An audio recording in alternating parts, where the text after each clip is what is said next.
Hello everyone and welcome to this webinar. My name is Sandrine. I am the Marketing and Communications Officer for the Global Databases at WIPO.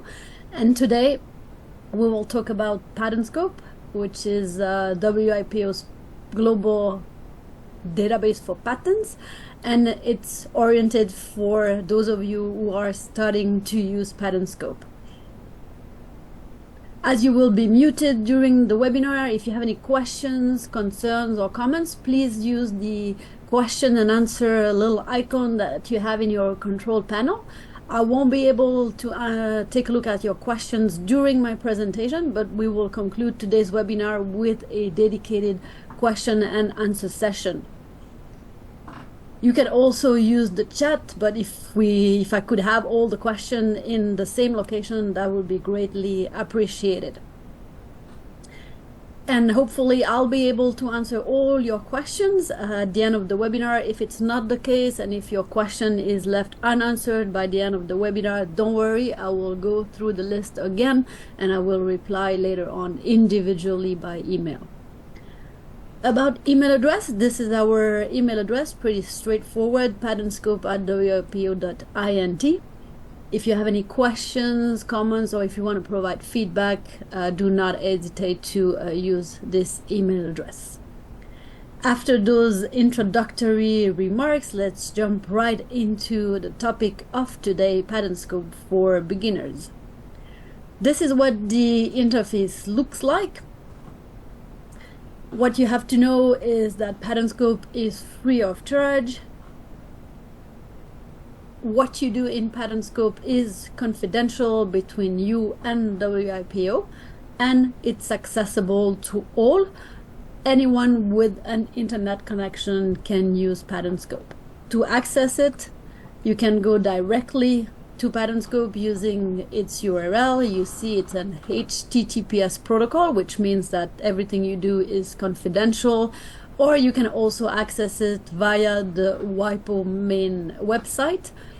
When you are on the WIPO website, you have this menu, Find and Explore, and then when you click on it, you will have under Patent and Technology Information PATENTSCOPE.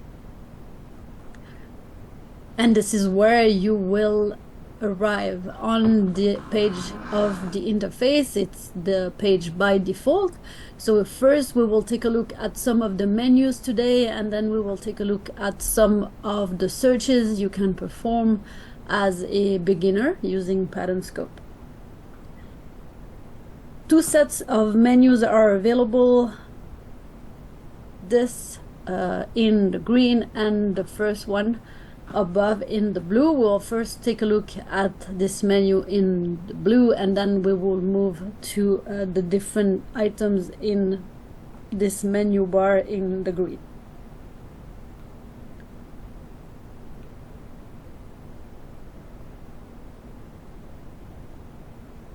All right, so in the blue, what do you have? You have under English, you have the different languages available. This is where you can change the language of the interface. It's not a translation function, it just will allow you to have the interface in your preferred language. For example, here I'm showing you the Korean version of PATENTSCOPE. It's not a translation, but it will have an impact for one specific field, which is the full text. If you select full text, here it's the English, we enter a search term in English, car, and then in the result list we see at the top what the query looks like. So we have what we call the field. This is a field, and EN stands for English, all text stands for full text. Then in the result list we have car in English documents.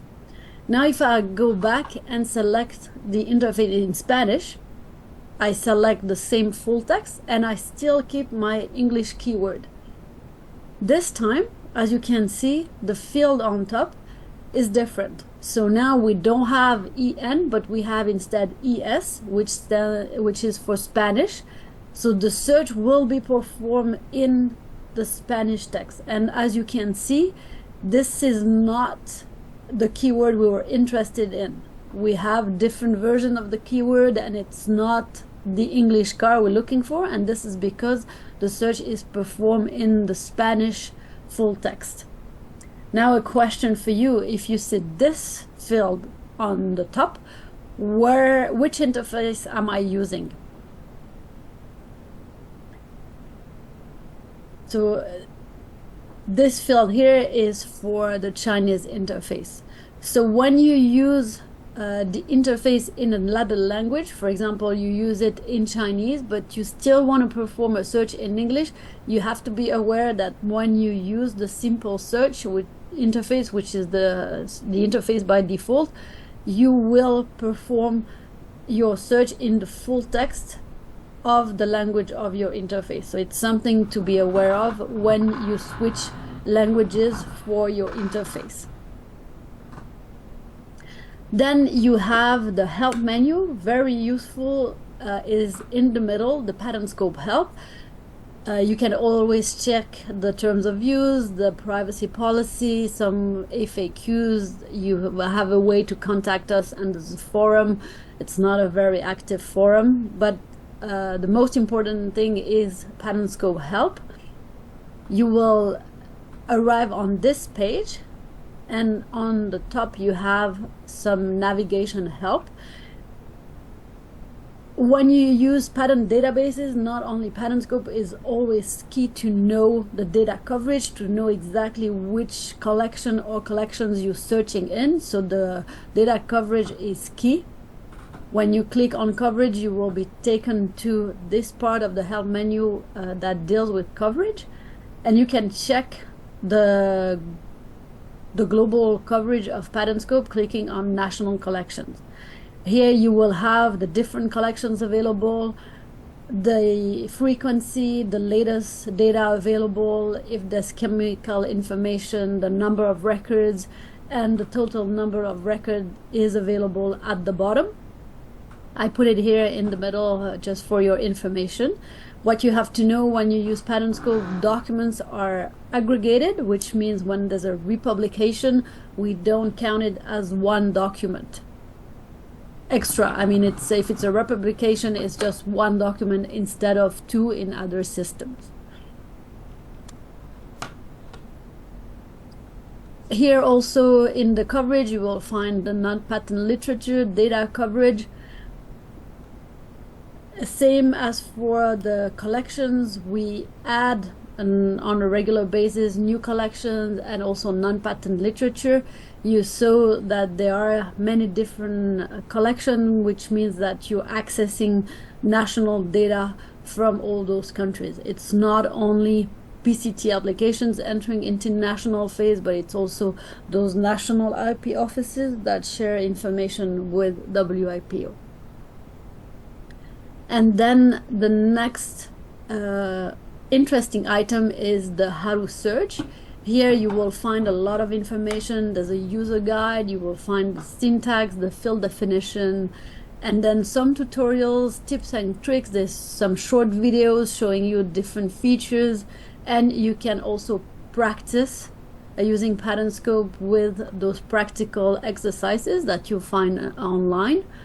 And if you are into practicing and exercises, there are 2 booklets providing you with solutions as well. So this can help you practice your patent searches in PATENTSCOPE.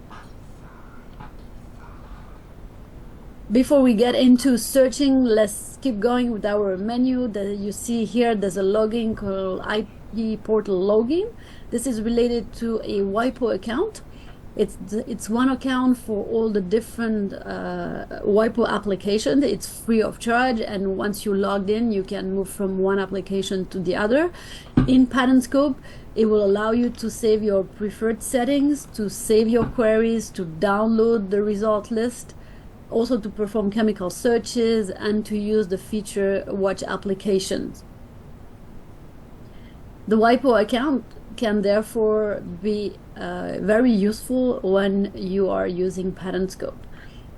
Once you logged in, you will have this little arrow, and then you will find the different items I mentioned. You have save queries, you also have session queries. If you perform chemical searches, this is where you will find your Marcus batches, and this feature watched application. If you save your query, this is what they will look like.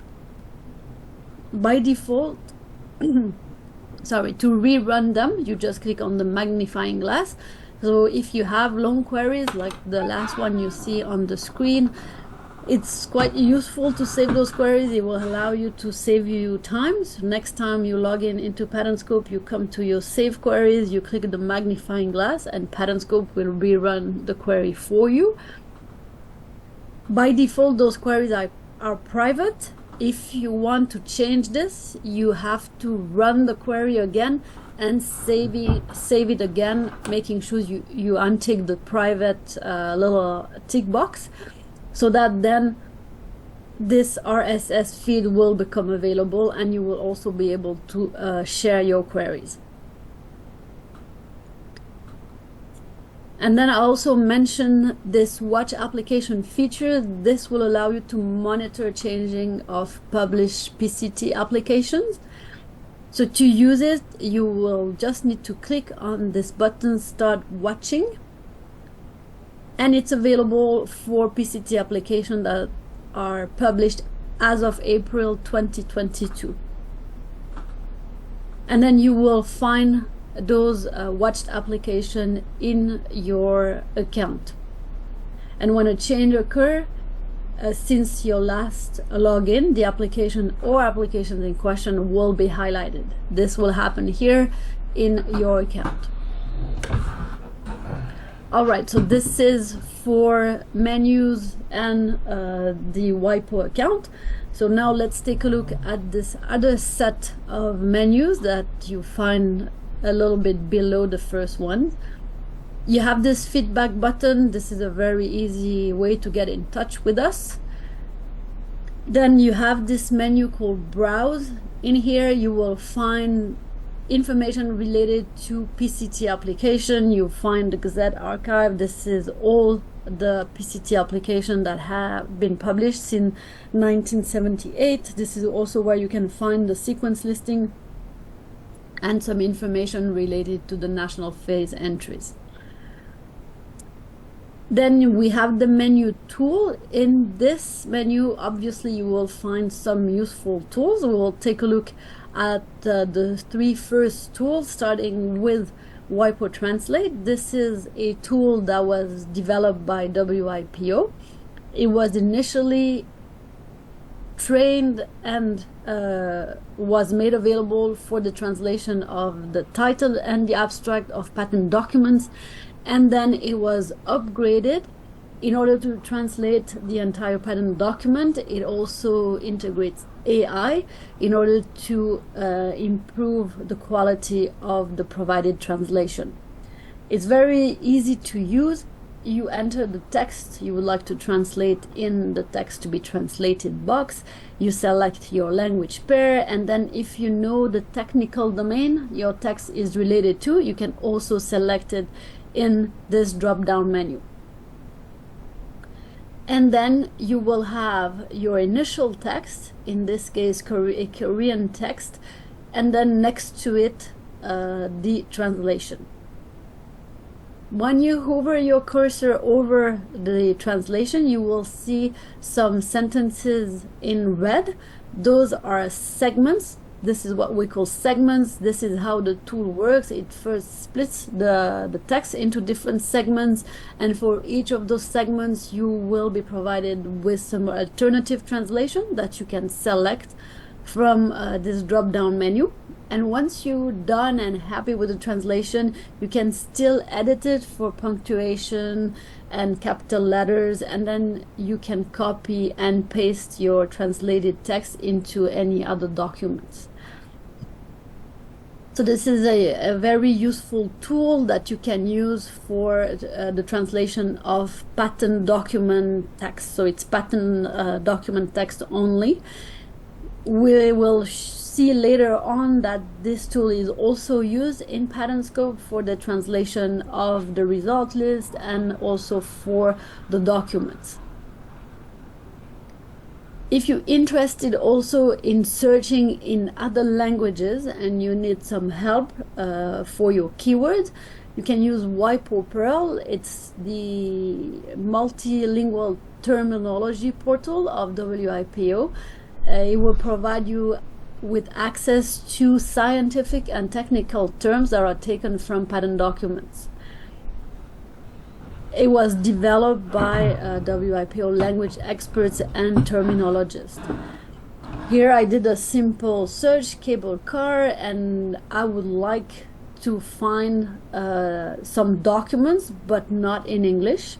So what I can do is click on those little dots, and then I have a button, Find in PATENTSCOPE.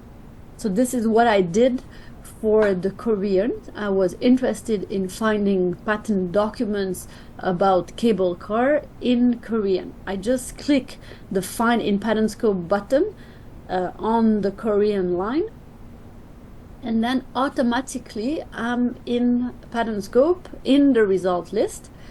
You can see on the top the field that was used, so very similar to the first one we saw. This time is KO for Korean, still all text.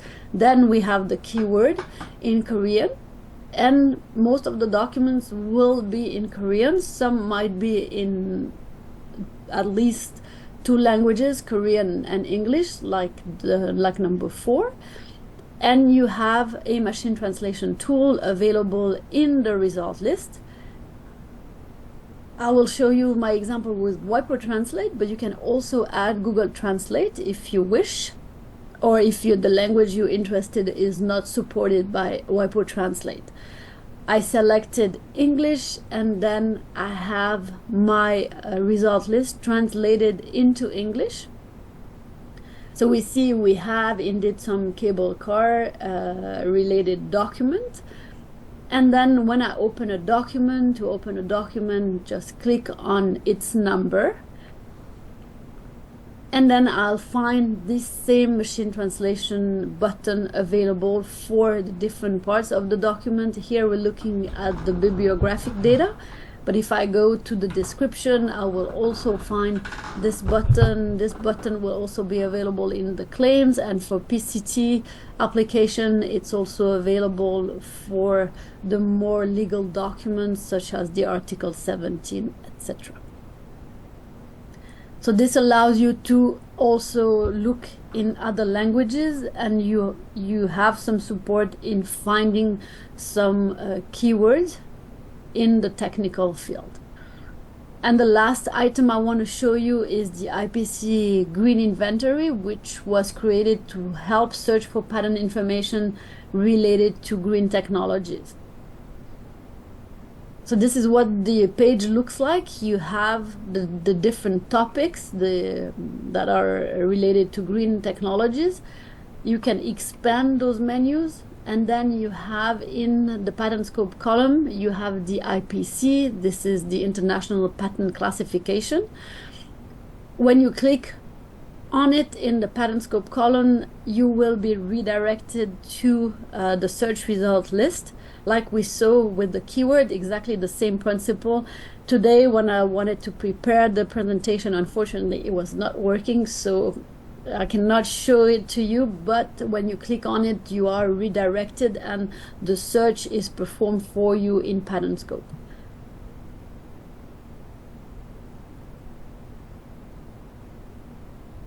So those are 2 ways to search for information also that are very direct. Now, if you want to search, but you have your own keyword, your own search criteria, this is of course possible, and this will happen in the search menu. In this menu, you will find 5 options. We will take a look at 2 today, the simple and the field combination, which are more, I would say, friendlier for beginners. And then we will look at the other 3 in the next webinar for more advanced expert advanced users, but I encourage you to participate as well. Even if it's for more advanced or expert user, it is still doable for everybody. So let's start by looking at our simple search interface, which is the default interface. We already saw some examples before. Here you have a drop-down menu that gives you access to what we call fields, and you have different options. By default, it's the front page, then you have any field, full text, etc. All those different fields, they match very specific areas of patent documents. If you, with the one we saw before, the full text, this relates to the full text of a patent document. You have some publication date information, the classification I referred to before, the names, which will include applicant, inventor, and agent. And then a field like the front page that includes different fields. It's the only combined field. All the others, they're very specific fields. If you have questions about those fields, you can always go to the help menu under PATENTSCOPE help, and you will find the field definition.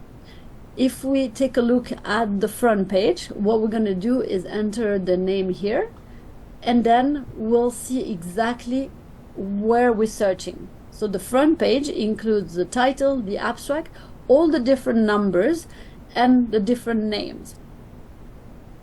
A lot of users, because it's the default search interface and the field by default is the front page, they will just go ahead and enter a keyword, which is totally fine. We can search for microchip, that's no problem. But you have to be aware that when you search for a keyword in the front page, you will find a lot of results in the title, in the abstract, but you will also find information in the applicant name. In this specific case, the document is still about microchip, so that's fine, but it could also be that the applicant microchip technology publishes a document about something that is not really related to microchip. What I would like you to be aware is that if you use the front page, it will go look also in names. So my suggestion, when you use the simple search interface, if you're looking for something specific, just select the field that corresponds to what you're looking for. If you're interested in finding a number, just select ID and number, and then you will be taken straight to the document in question. When you're within the document, you can navigate using the different tabs. They won't have all those tabs. It depends on the information available. Now, when you use the simple search interface, it doesn't not mean that you cannot build slightly more complex queries. So in this case, I'm looking in the full text for the keyword chocolate, and I would like also to have dessert or cake. So this is what it looks like with some images. This is something you can perfectly do in the simple search interface. It's not because it's simple that you cannot sort of upgrade a little bit your queries and just have to enter one keyword. And then you have your query here. Now you want to add an extra piece of information. You would like this same query, but for 2022. You would like to find out what happened in that field in 2022. Is this possible here? We have this full text field. The full text includes everything that is text, and a date is not text. Therefore, you cannot add a date here. You can build your query, but it has to be within this specific field. If you're interested in finding about information in 2022, what you can do is once you're in your result list, you click this little graph button, which will open the analysis. This provides you with the statistical information related to your search. And then here you'll be able to select 2022 in this publication date column. You click on it, and then you will see you have here this selection you did. And then on the right hand side, you see all the publication dates. So this is a very easy way to narrow down your search with a date, starting from the simple search with just one specific field. If you need to, you can customize to a certain extent the information available in the analysis, and you do so by going to the settings menu. And here you can, in the result tab, the group by will define the number of columns you have, so you can add additional fields. And then here you can increase the number of items you see. For example, by default it's 10, so in terms of dates, we go back 10 years. If you want to have 20 years, you need to increase the number of items you see in that group. All right, so in the end, we started our query with one field here, and then within the result, we were able to add an additional field. So in the end, we had two different fields. When we start using different fields, a good interface to use is the field combination. The name says it all, it's combining fields. This is what I did here. I had my chocolate dessert cake in the English text, and then I was able to add a publication date. The advantage with the field combination, you see right away the number of results that you have. This allows you to change your query if you think the number of results is too high or if it's too low. Now, if you are somehow put off by using parentheses in the case here, you could also enter this query in the field combination. You have to enter it this way. So you use English text chocolate and then another field, still English text, where you add the operator or. And this is because in the field combination, you cannot combine the operator. The operator on the left-hand side, they have to be all the same. They can all be AND operators or operators, but you cannot mix them. If you mix them, this is what happened. If you had put your different keywords and linked them with different operators on here on the left-hand side, this is what you get. This is not working. So you remember, when you use the field combination, you have to use only the same operators in order to combine the different fields. Within the field, you can select different operators, but not to link them. Here I have only an OR query, so it works fine.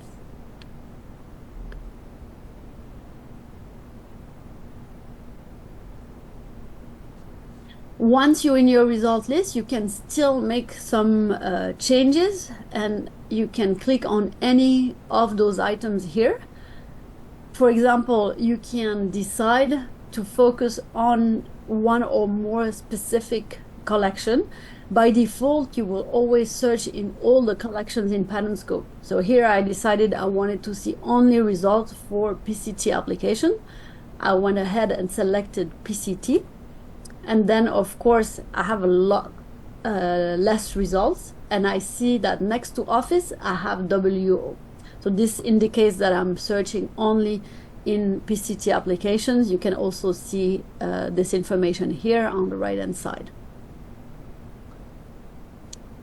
You also have the language. This is the language of your search. This is to specify in which language you're searching. This is not a translation tool.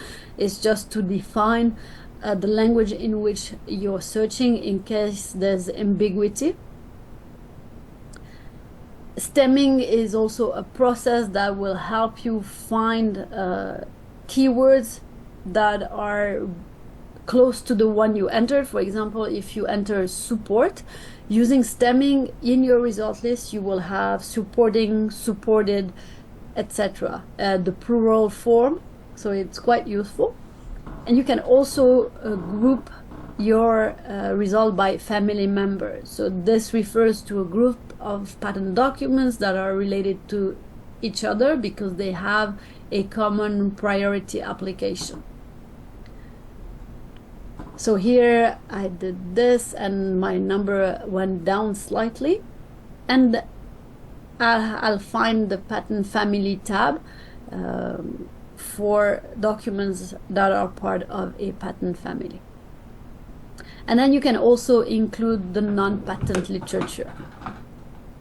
So include NPL, and then I see that my results stay the same, and when I take a look at the kind code column, there's only a kind code, and so no NPL. This was related to my keywords, so I changed this so that I could show you an example. In order to select the NPL, I went back to our microchip, and this time in the kind code column I was able to find some NPL. So like we did before for the publication date, if you click on this NPL, then in your result list you will have only NPL information. You can always use the analysis in order to narrow down your searches, focusing on one specific criteria. The limitation, you can only select one publication date, one IPC code, one applicant. If you need to select more, let's say you're interested in 3 publication dates, then this will have to be defined in your search. It's very useful if you only want to select one item per column. All this information you find in order to narrow down your search that I showed you in your result list, you also find at the bottom of the field combination. So this is something you can do even before you run your search. And as we saw before, in this specific interface, you can see the number of results. Once you logged in, you can save your search. So this is what we saw in the beginning. When you have long queries, you can save them, they go to your account, and then when you logged in again, you can just rerun them using the magnifying glass. And you will also be able to download your results, 10,000 results maximum. So this is what I had to share with you as a sort of first step into using PATENTSCOPE. Some additional, more administrative information. There's a chat. It's open on Mondays from 2 to 4 or 5 Central European time. If you want to register for future webinars, I would encourage you to attend next one. Even if it's called for experts, you will see that with a bit of knowledge and a bit of practice, you can easily perform more complex searches in PATENTSCOPE. If you're interested in seeing previous sessions and the slides, for example, you can click here, all PATENTSCOPE webinars. This will take you to previous sessions. And I'll take this opportunity to advertise also our webinars on the Global Brand Database and the Global Design Database. They're the same principle as PATENTSCOPE. They're free of charge. They include information from obviously WIPO, but also from national and regional offices that share information with WIPO. So if you're interested in brands and designs. And now we have a couple of minutes for some questions. If you have any questions, let's see if you send me questions while I was talking. There was a question, can you send us a registration for the webinar? You can find it, so you can go to the website I just showed you, and this is where you can register for webinars.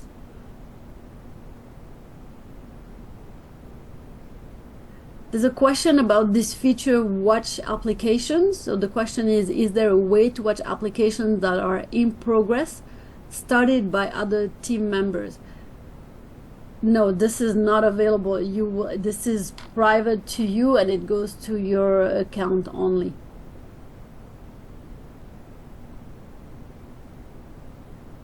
There's a question about the type of registration you find in PATENTSCOPE. So we have a dedicated database for design, but depending on the collection, some of the offices, they mix design and they call design patents, if I'm not mistaken. So you might find those also in PATENTSCOPE.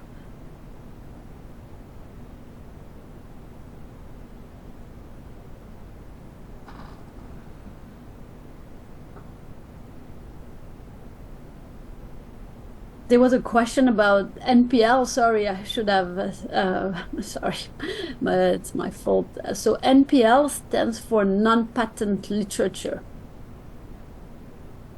So anything, scientific article, thesis, yeah, those are non-patent literature. They could be also experimental data, analysis, etc.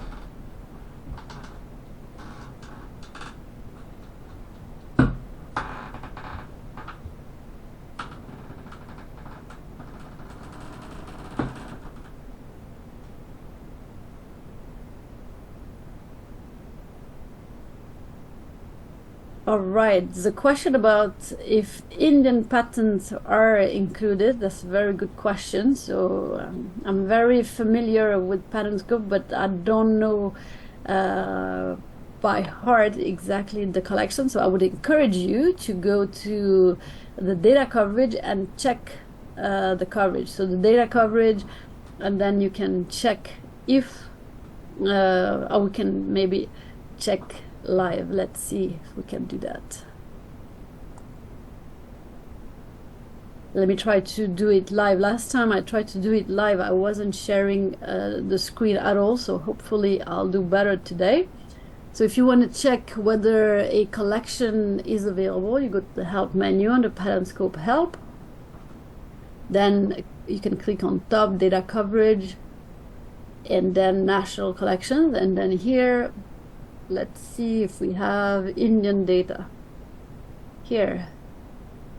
So you have here all the information. You see the updates. You have here on top the latest bibliographic information, the update frequency, the number of record.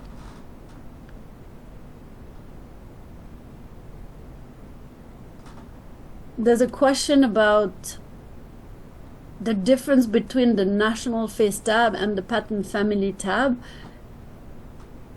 One is for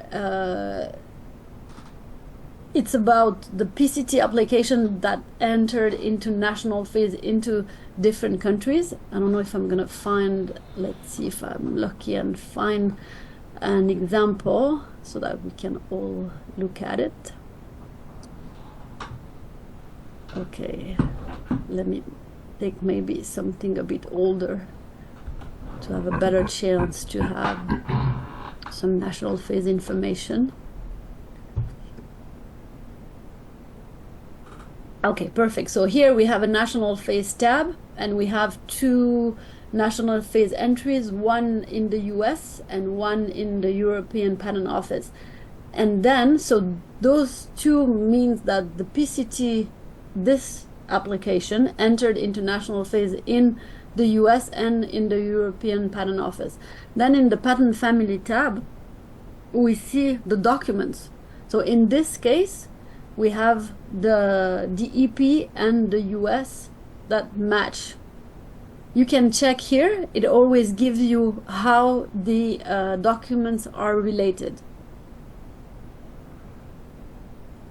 So you can always check how the family was built. So in case you see a difference between the national phase and the patent family tab, then you can check the inclusion criteria. This will explain how we build the family.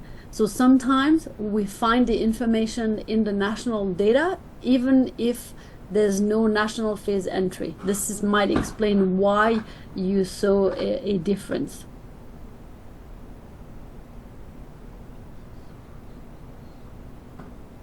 So about the non-patent literature, you can see its coverage also here. Non-patent literature. So this is open access. You have the publishers and you have the number of records. You see that we also have Wikipedia articles. Those were filtered using an in-house algorithm. We also use an in-house algorithm to add IPC codes.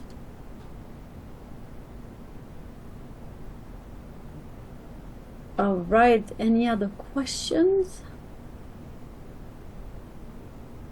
All right, there's my favorite question. Is there an API? So there is no API, and any programmatic or robotic access is strictly prohibited in PATENTSCOPE.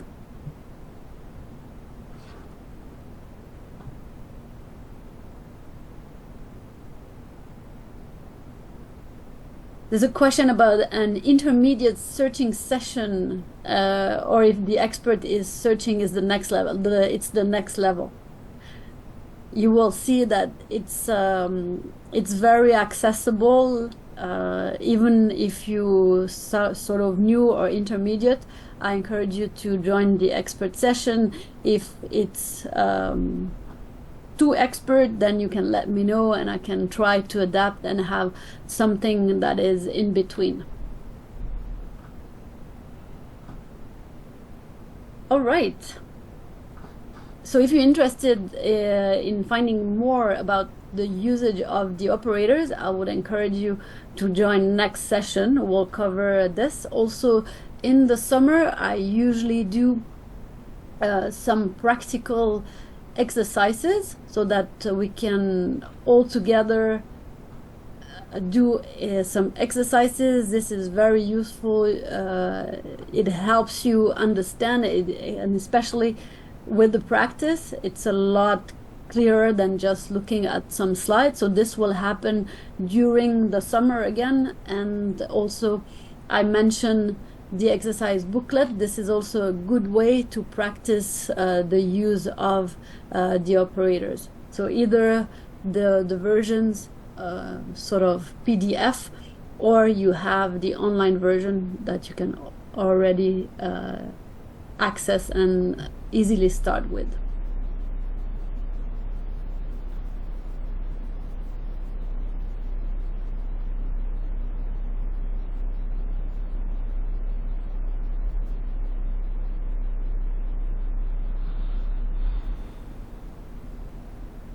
There's a question about exporting results. This you can do.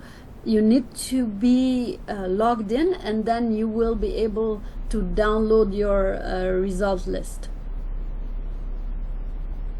Remember to first log in.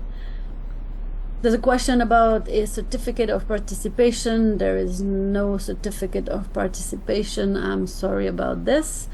I also took into account a request to use some highlighter. I tried to do it. Obviously, it was not enough, so I'll take this into account for next webinars.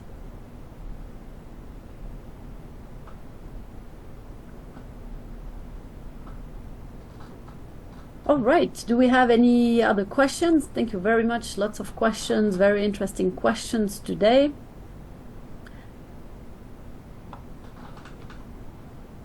I think I covered almost all of them.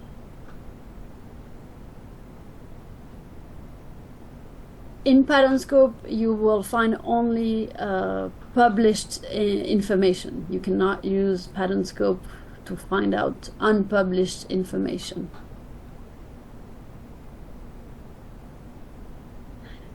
And then maybe a last question, do you have any tips on searching to reduce the number of results? You can do some keywords, IPC, using dates in order to narrow down your searches. The more specific your searches will be, the less result you will have. If you're not logged in, you can access everything but the chemical search. You cannot download, you cannot save your queries, you cannot use the watched application feature, you cannot save your preferred settings, but you can do everything else.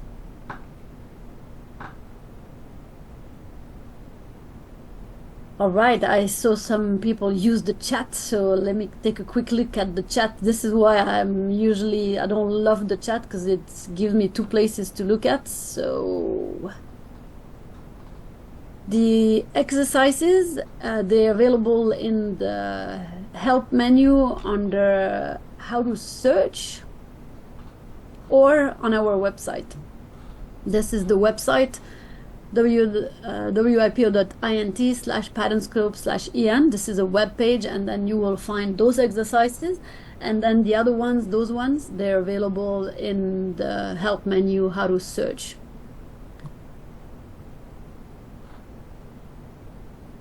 I will share the slides. This I showed you before. This is on the webinar website here. I have another session. It's the same session on Thursday, so I won't post it before the end of Thursday.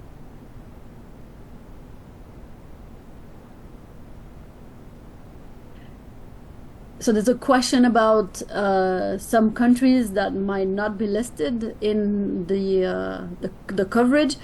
In order for countries to be listed, it means that WIPO and the country in question, the IP office, have an agreement. And with some offices, it's still work in progress, or some offices might not be interested. So it depends on the agreements we have with those offices.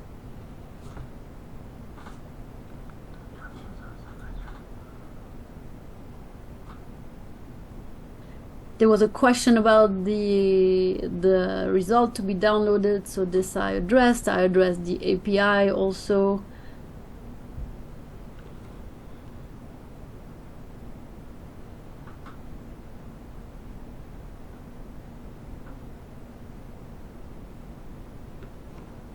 I also address this how to search for NPL only. If it's still not clear, please let me know. All right. Wonderful. I think I covered the chat and the questions, and I'll take a look again tomorrow at sort of the list of all the questions, and I'll look at the chat also. So with this, I conclude today's webinar. Thank you very much for joining me today. Thank you very much for your interesting questions. Don't hesitate to join next session. And again, the expert session, if you think it's too advanced, please let me know, and I will try to have sort of an intermediate session. And with this, I conclude today's webinar, and I wish you a very good day or a very good night, depending on your location, and goodbye for now.